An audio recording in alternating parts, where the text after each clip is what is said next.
সুন্দরবনে গাছের উপরে কুয়াশা। পুরো সুন্দরবন জুড়েই কিন্তু এরকম কুয়াশা।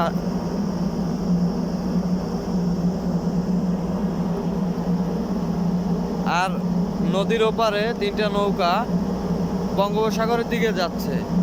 বর্তমান লোকেশন হচ্ছে যে হারবাড়িয়া 3।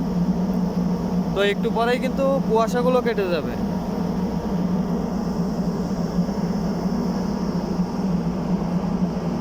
সম্পূর্ণ কুয়াশা। কিছুক্ষণ আগেও কিন্তু অতিরিক্ত কুয়াশা ছিল, ক্যামেরায় কিন্তু ধরা পড়তেছিল না। সব জায়গায় কিন্তু সাদা আর সাদা। তো এই সাইডটায় কিন্তু কুয়াশা নাই, এই ভিতরের দিকে আছে।